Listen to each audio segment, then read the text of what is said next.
Apple's iconic all-in-one desktop is now better than ever. Apple recently refreshed the beloved iMac line with a chip refresh.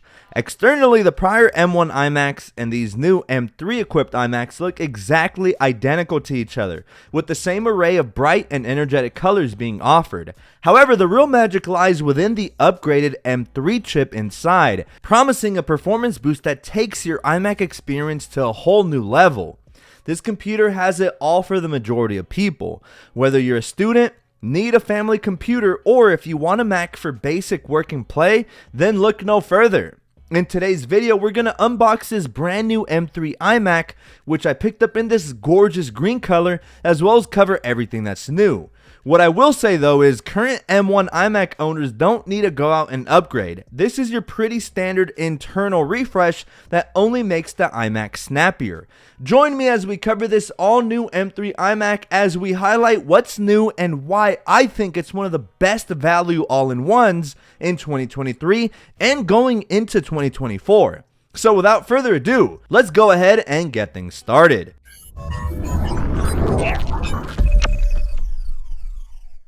Alright, ladies and gentlemen, here is the massive iMac box in its iconic trapezoidal shape. We feature color-matched iMac branding, as well as images of our front display, backside, and a profile view of our new iMac showcasing how extremely thin it is when viewing it from the side. We do feature a long pull tab up here near the top, and be gentle when unboxing your new iMac. Last thing you want is to be reckless and accidentally drop it. Now here, be careful to lay it down so you can lift the lid and start unboxing. First thing you'll see is hello. This is where your iMac is housed, and it's thankfully protected on all sides, including a frosted plastic shrouding it on all sides. You'll want to separate these two compartments, and at the bottom is some more padding to protect your iMac during shipment. Now let's take our iMac, and be careful, it is a little heavy. I already am a huge fan of that green aluminum, it looks awesome.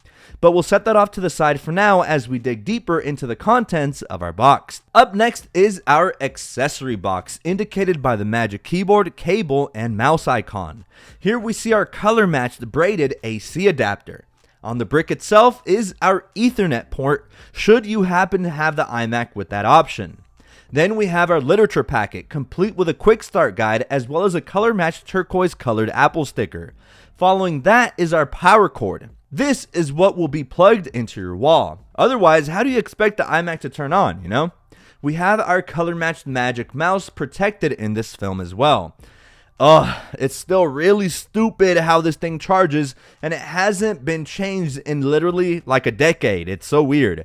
Then our beautifully color-matched magic keyboard. I had no need for the elongated numeric pad version, so this one will do just fine. Plus, we have Touch ID featured, and by the way, these accessories can all be configured at the time of purchase. More on that later. And finally, we have one more item, and that is a braided color-matched Lightning to USB-C cable used to charge up and sync your accessories. But remember, you can also do this all entirely through Bluetooth. And finally, getting back to the star of the show, let's remove the frosted plastic film shrouding the iMac. Again, be careful when lifting it. And last but not least, you have to expose the display, so remove the hello sticker on the front, and there you go. Now make sure you plug it in and press the power button on the back, and voila, you are now ready to enjoy your brand new iMac with the beefier M3 chip. Alright, so now that we have the unboxing out of the way, let's now discuss pricing and availability. So, no new colors were introduced, which I was kind of surprised about. Apple typically releases a brand new color on chipset refreshes to entice some users to upgrade to the pretty shiny all new color. But no, we have the same 7 colors. We have blue, green, which is the one I have here and is super gnarly. We also have pink, which for all intents and purposes is red on the backside, silver, yellow, orange, and purple. But be advised, Apple is paywalling some of the colors. Like, hold on, what company is this? EA? The base $12.99 iMac is only featured in blue, green, pink, and silver. Why this is the case, I have no idea. Apple bugging. But speaking of, I would advise everyone to consider paying just a little bit extra, seeing as how the base $12.99 iMac is a little skimpy. What do I mean by that? Well, first off is the sus color options, but also this baseline model only has 2 ports for Thunderbolt or USB 4. For $200 more, you unlock the other colors, and all other iMac models will come with 4 total ports, 2 being Thunderbolt and USB 4, and the 2 others being USB 3. This is a really big deal if you plan to do any kind of content creation, if you're a photographer, or use your iMac for business purposes, seeing as 2 Thunderbolt ports is simply not enough, especially when dropping $1,300. Also, the baseline $1,299 model does not feature the option for the gigabit Ethernet on the power adapter, so internet speeds will never be able to reach their fullest potential on the baseline model. It is entirely Wi-Fi enabled. Lastly, the GPU is also of inferior specifications, as it has 2 less cores than all other iMac models and configurations. In general, I'd seriously avoid the baseline $1,299 iMac. It's simply not that great of a value. But alright, now moving on to some new things about the brand new iMacs, and their flagship chipset takes center stage, as it got a very nice spec bump going from the M1 chip, which revolutionized the computer realm, and now gets a beefier M3 chipset that features an 8-core CPU and a 10-core GPU. And if we compare the performance of both the M3 versus the prior M1 equipped iMac, the performance gains are considerable, but nothing extraordinary. Here, check it out for yourself. As you can see over on Geekbench, known amongst us tech nerds as a reliable application that gauges at a device's capabilities, we can see the new M3 equipped iMac comes in with an impressive 2215 for single core, compared to the prior M1 score of only 1688. Now for multi-threaded applications, think video editing, gaming, and photo editing, the gains are again respectable. We have the M3 iMac scoring an impressive 10,801 for multi, while the prior M1 scoring only 7,589, showcasing a nearly 40% improvement on multi-core performance alone. So needless to say, if you're coming into the iMac realm for the first time, this new M3 iMac will set you right for many years to come. I only wish Apple would have released an M3 Pro version of the iMac. Like, as a content creator, that would be a dream come true. But aside from that, is there anything else new here? Certainly, but first, let's go over what's familiar. So one of my biggest gripes with this all-in-one is the lack of height or rotation adjustment. The iMac can be tilted for a better viewing angle, but the angle of articulation here is very small. Say if you're 6+ feet, for example, you may have some troubles getting the perfect viewing angle. And again, having a height adjustment would fix all of this. But sadly, we have a tiny amount of flexibility when it comes to the angle of the tilt, and that's it. That's all you get. Small nitpick, probably not that big of a deal, but I did want to mention it. Other than that, the iMacs feature a gorgeous 24-inch 4.5K display, good for 4480 by 2520 pixels. This display is still super eye-catching and just as beautiful as ever, with its rich, vivid colors and awesome premium-looking design. It's a really great display. However, the iMac screen still doesn't support HDR content or associated technologies like Dolby Vision, which is a little disappointing since it's now 2023 and those are becoming more common in movies, shows, and games. We still do feature this white slim bezel around the perimeter of our display, which isn't bad and certainly better than the massive bezels of the older Intel iMacs.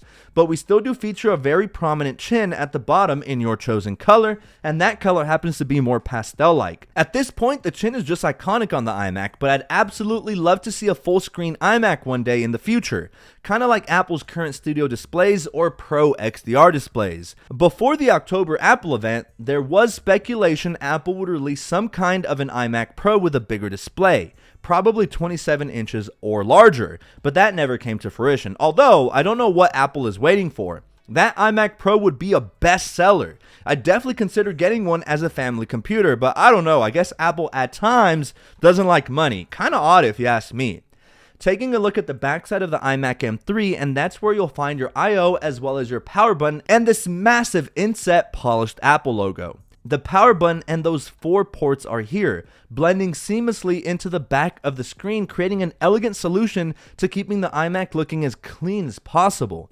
Navigating them is pretty straightforward, although you might need to feel around a bit if you're not up for turning the display around every single time. They're all the same ports though, so you just have to aim for that general area of ports while plugging something in. They're all hanging out together on the left side at the back. And then of course, holding up the display is our aluminum non-height adjusting stand that pretty much matches the color of your front chin and has a stark contrast against the backside coloring. It's that whole dual tone effect going on within the same color palette that makes these all-in-ones very eye-catching. And all the way at the bottom of the iMac, often forgotten, is our 6-speaker system that features 4 woofers and 2 tweeters, making for some pretty sick audio with punchy bass and plenty of volume.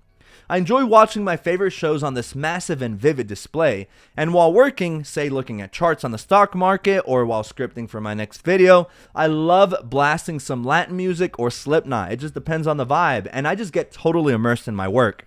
These speakers also come in clutch while doing any kind of voice work, whether you create music on Logic, record vocals, or you're into podcasting. Audio playback on this machine is immaculate, and I personally have 0 complaints. These speakers do also support Dolby Atmos and Apple Spatial Audio tech. The speakers utilize directional filters and other techniques to do this. These features create the illusion that the sound emitting from the iMac is happening in a 3D space around you.